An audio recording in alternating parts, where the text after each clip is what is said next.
Hassan the Beggar. Konya, October 17, 1244. Bristling with irritation, I sat under the maple tree.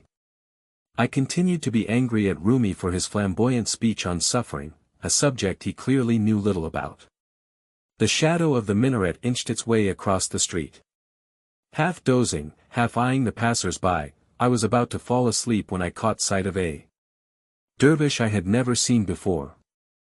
Dressed in black rags, holding a large staff in his hand, with no facial hair and a tiny silver earring in one ear, he looked so different that I couldn't help fixing my gaze upon him. As his eyes scanned left and right, it didn't take the dervish long to notice me. Instead of ignoring my presence, the way people who saw me for the first time always did, he put his right hand on his heart and greeted me as if we were two old friends. I was so stunned I looked around just to make sure he wasn't greeting someone else. But there was only me and the maple tree.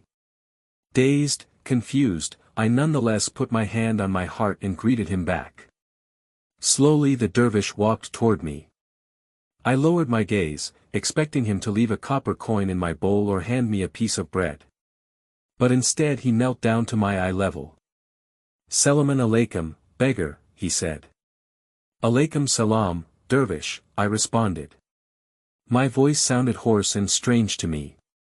It had been such a long time since I'd felt the need to speak to anyone that I had almost forgotten what my voice sounded like. He introduced himself as Shams of Tabriz and asked my name. I laughed. What does a man like me need a name for? Everybody has a name, he objected. God has countless names. Of those, only 99 are known to us. If God has so many names, how can a human being who is the very reflection of him go around without a name? I didn't know how to respond to that and so didn't even try. Instead I conceded, I had a wife and a mother once. They used to call me Hassan. Hassan it is, then. The dervish nodded. Then, to my surprise, he gave me a silver mirror. "Keep it," he said. "A good man in Baghdad gave it to me, but you need it more than I do. It will remind you that you bear God within you." Before I found the chance to say anything in return, a commotion broke out in the background. The first thing that came to my mind was that a pickpocket had been caught in the mosque. But when the shouts grew louder and fiercer, I knew that it had to be something bigger. No pickpocket would create such an uproar. We found out soon enough. A woman, a known prostitute, had been found in the mosque dressed up as a man. A group of people were shoving her out, chanting, "Lash the deceiver! Lash the whore!" In this state the angry mob reached the street. I caught sight of the young woman in men's clothing. Her face was pale as death and her almond eyes terrified. I had seen many lynchings before. It never ceased to amaze me how dramatically people changed when they joined a mob. Ordinary men with no history of violence, artisans, vendors, or peddlers, turned aggressive to the point of murder when they banded together. Lynchings were common and ended with the corpses put on display to deter others. "Poor woman," I muttered to Shams of Tabriz, but when I turned to him for a response, there was no one standing there that I caught sight of the dervish darting toward the mob, like a flaming arrow shot straight up into the sky. I jumped to my feet and rushed to catch up with him. When he reached the head of the procession, Shams raised his staff like a flag and yelled at the top of his voice, "Stop it, people! Halt!" Baffled, and suddenly silent, the men stared at him in wonder. "You should all be ashamed of yourselves," Shams of Tabriz shouted as he struck the ground with his staff. 30 men against one woman. Is that fair? "She doesn't deserve fairness," said a square-faced, burly man with a lazy eye, who seemed to have proclaimed himself the leader of this impromptu group. I recognized him instantly. He was a security guard named Baybars, a man all the beggars in town knew well for his cruelty and rapacity. "This woman here dressed up as a man and sneaked into the mosque to deceive good Muslims," Baybars said. "Are you telling me you want to punish a person for going into a mosque? Is that a crime?" Shams of Tabriz asked, his voice dripping with scorn. The question created a momentary lull. Apparently nobody had thought of it that way. She is a whore, yelled another man, who looked so enraged that his face had turned a dark scarlet color. She has no place in a holy mosque. That seemed enough to inflame the group again. Whore. Whore, a few people at the back chanted in unison. Let's get the whore. As if that were an order, a young lad leaped forward and grabbed the woman's turban, yanking it forcefully. The turban came loose, and the woman's long blonde hair, bright as sunflowers, fell down in graceful waves. We all held our breath, astonished by her youth and beauty.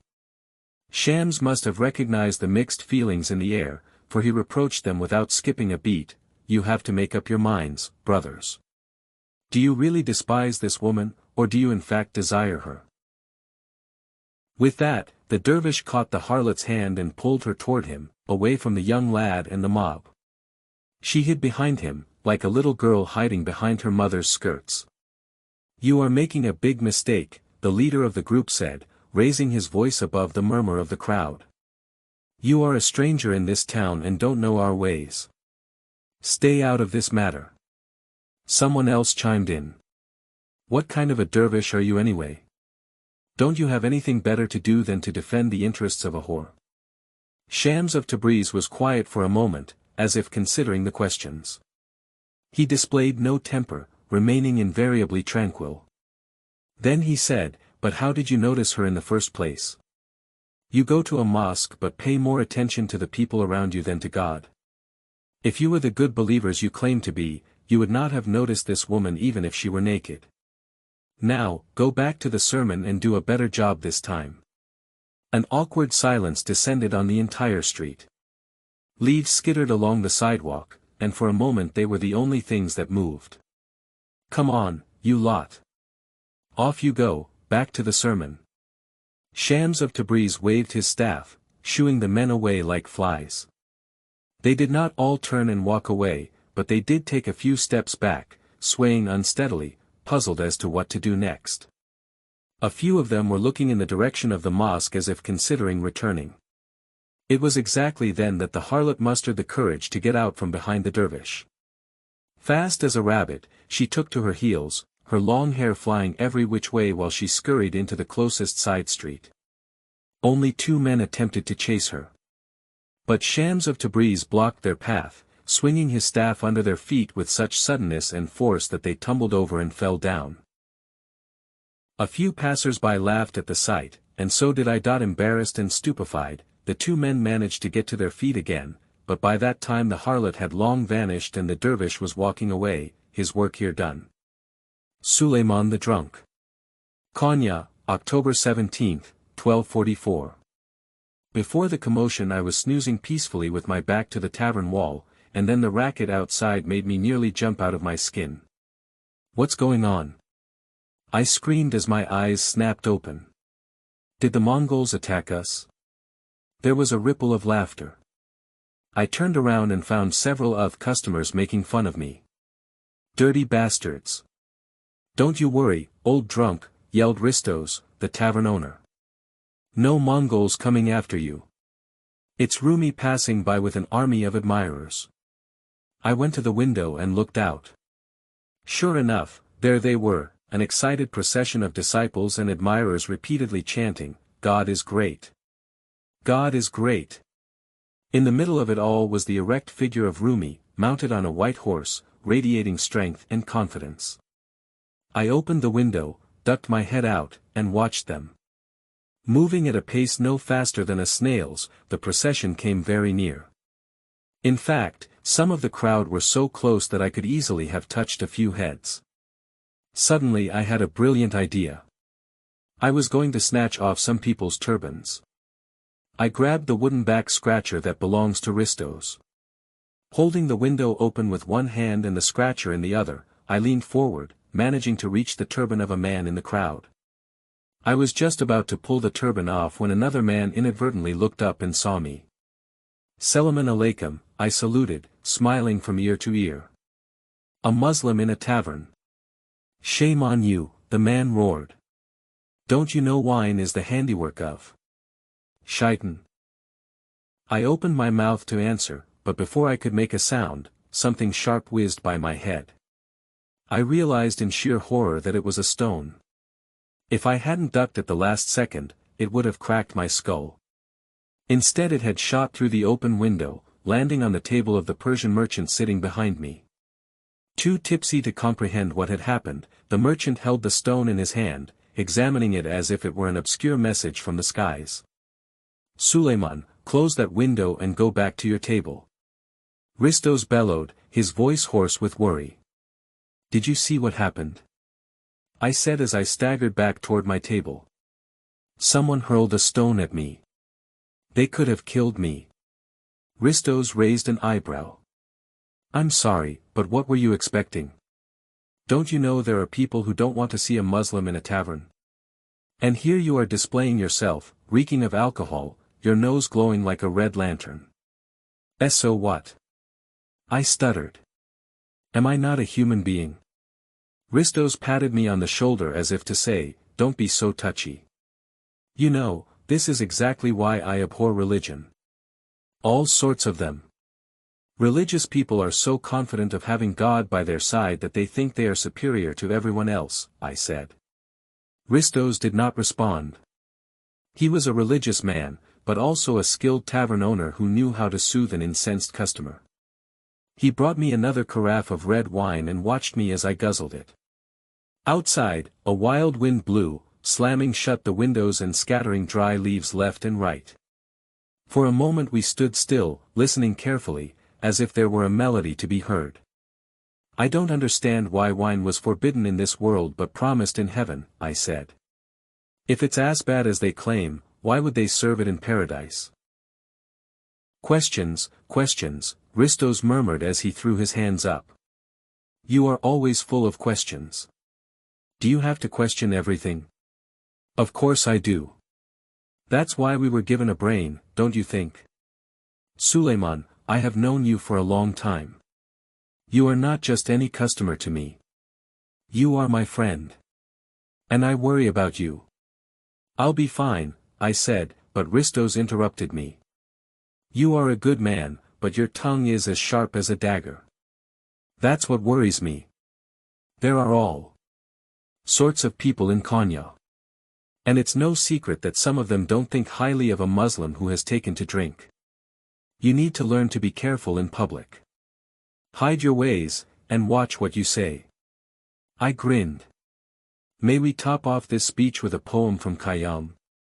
Ristos heaved a sigh, but the Persian merchant who had overheard me exclaimed cheerfully, "Yes, we want a poem from Khayyam." Other customers joined in, giving me a big round of applause. Motivated and slightly provoked, I jumped onto a table and began to recite, "Did God set grapes growing, do you think, and at the same time make it a sin to drink?" The Persian merchant yelled, "Of course not. That wouldn't make any sense. Give thanks to him who foreordained it thus, surely he loves to hear the glasses clink." If there was one thing these many years of drinking had taught me, it was that different people drank differently. I knew people who drank gallons every night, and all they did was get merry, sing songs, and then doze off. But then there were others who turned into monsters with a few drops. If the same drink made some merry and tipsy and others wicked and aggressive, shouldn't we hold the drinkers responsible instead of the drink? Drink. For you know not whence you came, nor why, drink. For you know not why you go, nor where. Another round of applause followed. Even Ristos joined the excitement. In the Jewish quarter of Konya, in a tavern owned by a Christian, we, a mixed bunch of wine lovers of all faiths, raised our glasses and toasted together, hard though it was to believe, to a God who could love and forgive us even when we ourselves clearly failed to do so. Ella. Northampton, May 31, 2008. "Better safe than sorry," said the website. Check his shirts for lipstick stains, see if he comes home smelling of unfamiliar perfumes.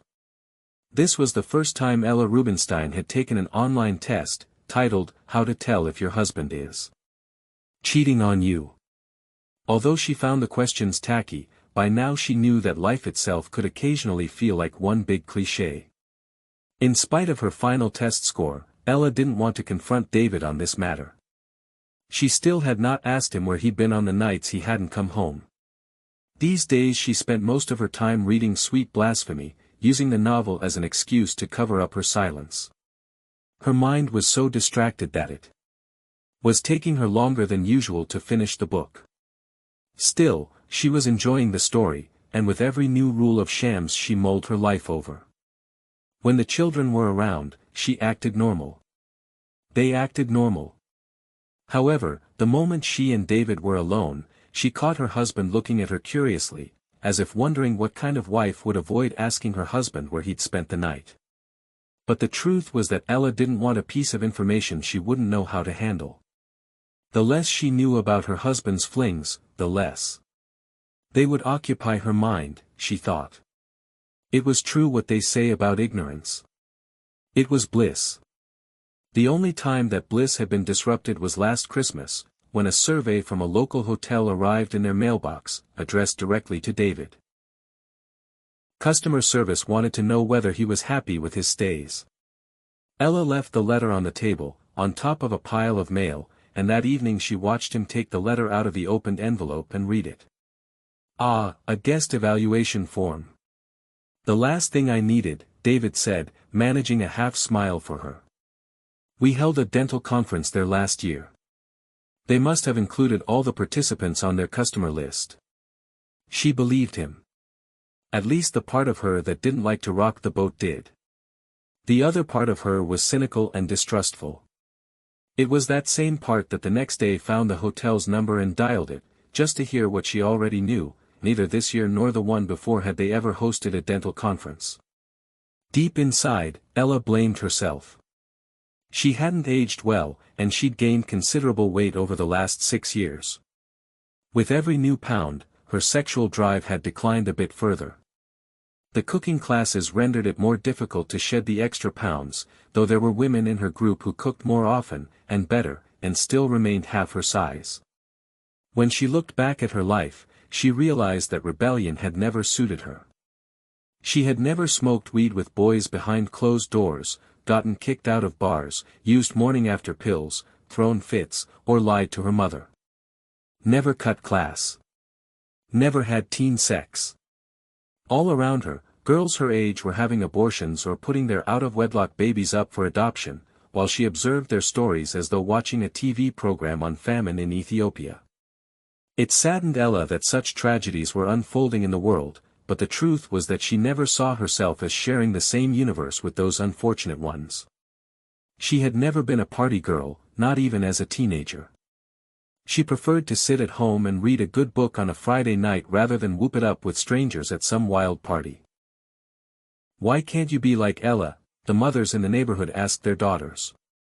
See, she never gets herself in trouble. While their mothers adored her, the kids themselves saw her as a nerd with no sense of humor. No wonder she wasn't very popular in high school. Once a classmate told her, "You know what your problem is? You take life so seriously. You're fucking boring." She listened carefully and said she would think about that. Even her hairstyle hadn't changed much over the years, long, straight, honey blonde hair that she pulled into an unrelenting bun or braided down her back. She wore little makeup, just a touch of reddish-brown lipstick and a moss-green eyeliner, which according to her daughter did more to hide than to bring out the gray-blue of her eyes. In any event, she never managed to draw two perfectly curved lines with the eyeliner and often went out with the line on one eyelid looking thicker than that on the other. Ella suspected that there must be something wrong with her. She was either too intrusive and pushy, with regard to Jeanette's marriage plans, or too passive and docile, with regard to her husband's flings. There was an Ella the control freak and an Ella the hopelessly meek. She could never tell which one was about to emerge, or when. And then there was a third Ella, observing everything quietly, waiting for her time to come. It was this Ella who told her she was calm to the point of numbness but that underneath there was a strangled self, harboring a fast freshet of anger and rebellion. If she kept going like this, the third Ella warned, she was bound to explode someday. It was just a matter of time. Contemplating these issues on the last day of May, Ella did something she hadn't done in a long while. She prayed. She asked God to either provide her with a love that would absorb her whole being or else make her tough and careless enough not to mind the absence of love in her life. Whichever one you choose, please be quick, she added as an afterthought. You might have forgotten, but I'm already 40. And as you can see, I don't carry my years well. Desert Rose the Harlot. Konya, October 17, 1244. Breathless, I ran and ran along the narrow alley, unable to look back. My lungs burning, my chest pounding, when I finally reached the busy bazaar, I dodged behind a wall, almost collapsing. Only then could I muster the courage to look behind me. To my great surprise and relief, there was only one person following me, Sesame. He stopped beside me, out of breath, his hands dangling limply at his sides, his expression bewildered and vexed, unable to comprehend why all of a sudden I had started running like crazy through the streets of Konya. Everything had happened so fast that it was only in the bazaar that I could put the pieces together. One minute I was sitting in the mosque, absorbed in the sermon, drinking in Rumi's pearls of wisdom. In my trance I failed to notice that the lad next to me had accidentally stepped on the ends of the scarf covering my face. Before I knew it, the scarf came loose and my turban slid aside, exposing my face and a bit of my hair. I fixed the scarf swiftly and continued listening to Rumi, confident that nobody had noticed anything. But when I raised my eyes again, I saw a young man in the front row looking at me intently. Square face. Lazy eye, sharp nose, sneering mouth. I recognized him. He was Baybars. Baybars was one of those pesky customers none of the girls in the brothel wanted to sleep with. Some men have a way of wanting to sleep with prostitutes and yet at the same time insulting them. He was such a man. Always cracking lewd jokes, he had a terrible temper. Once he beat a girl so badly that even the boss, who loved money more than anything, had to ask him to leave and never come back. But he kept returning. At least for a few more months. Then, for some reason unbeknownst to me, he stopped visiting the brothel, and we didn't hear from him again. Now there he was, sitting in the front row, having grown a full beard like a devout man but still with the same fierce sparkle in his eyes. I averted my gaze. But it was too late. He had recognized me. Baybars whispered something to the man next to him, and then the two of them turned around and stared at me. Next they pointed me out to someone else, and one after another all the men in that row stared in my direction. I felt my face blush and my heart race, but I couldn't budge. Instead I clung to the childish hope that if I stayed still and closed my eyes, the darkness would engulf us all, leaving nothing to worry about. When I dared to open my eyes again, Baybars was pushing his way through the crowd toward me. I made a dash for the door, but it was impossible to escape, surrounded as I was by a thick sea of people. In a flash Baybars had reached me, so menacingly close I could smell his breath. Grabbing me by the arm, he said between clenched teeth, "What is a harlot doing here? Don't you have any shame? Please, please, let me go," I stammered, but I don't think he even heard me. His friends joined him. Tough, scary, confident, disdainful fellows, reeking of anger and vinegar, raining insults on me.